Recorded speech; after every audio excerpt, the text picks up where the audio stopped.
It's amazing when you dress up like a lady, just changing your shoes can give your outfit a totally different look.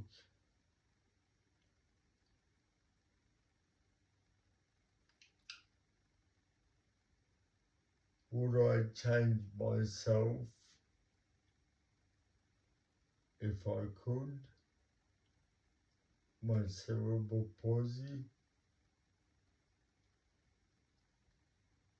No. Why? Because that's how God wanted me.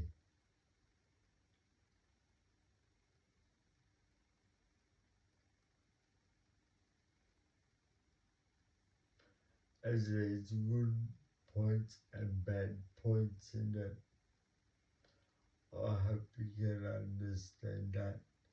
Thanks for watching.